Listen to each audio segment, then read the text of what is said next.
Frank, pleasure to meet you. It's a pleasure to meet you. Thanks for taking time to come out this morning. My pleasure. You're hearing a lot of different things from different people about what's important. Here in Central Georgia, we took out what we call our listening lab to find out what people think. Yeah. Top issues: violent crime, inflation. Yeah. Let's start with inflation. What do you tell people who wake up, frankly, each morning wondering, how am I going to get by financially? Yeah, I tell them that Kamala Harris and I know something about it, being middle-class folks. Our families sit at the table trying to pay the bill. We know coming out of a COVID pandemic with prices where they were that people need to see some relief. And I think that's why Kamala Harris has put out a plan, especially around home ownership, making sure we're building 3 million more affordable homes, making sure we're making the down payment assistance there. Drug prices, especially for seniors, making sure we're keeping a cap on those, that's making a difference.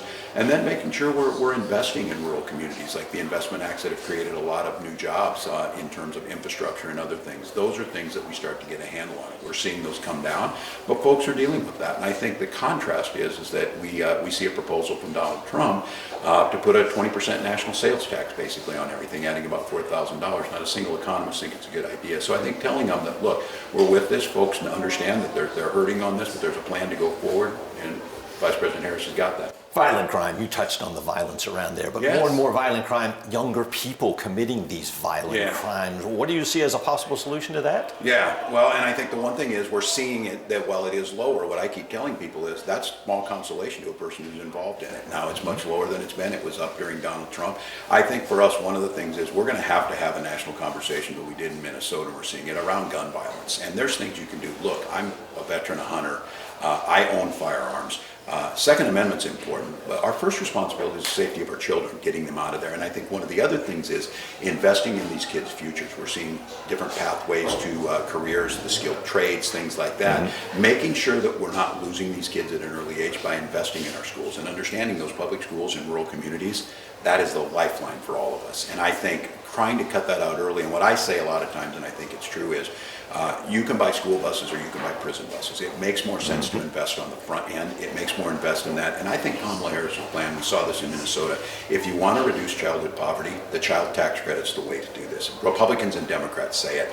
She's got a proposal out there to save families $6,000 in that first year. That gets kids off to a good start, gets them into a good, safe place. Voter registration day, obviously you're around a lot of people energized to vote. Yes. But there are also a lot of people, I'm sure you hear from, I do, who are on the fence about whether they even want to vote. They're saying the environment is such that I'm not even sure I want to weigh in. What do you say to that? And that's the thing that worries me the most, especially with young people, this idea of making people cynical about this. And look, there's a couple things you can do. You can go down the road to voter suppression, and I think there's folks that want to do that. Make it more difficult to vote, tell them it doesn't matter, tell them the system's broken, or worse yet, tell them that it's rigged, which we know it's not. Or you can go out and engage them, give them a more positive future, tell them like, this is what it'll impact your family if you do it. And I keep saying this, billions of people could only dream of being able to control their own destiny. I hear people tell me, look, I'm not in that politics, Governor. And I said, well, too bad. Politics is into you. It's going to impact your taxes. It's going to impact your roads. It's going to impact public safety. Why don't you get out there, make a difference, and at least have your voice heard? So I would tell people, Kamala Harris is offering that positive future. And I think this energy you're feeling, too, is because this can be joyful work. Hard work can be good work. I think all of us know that. And I think that's what she's bringing back.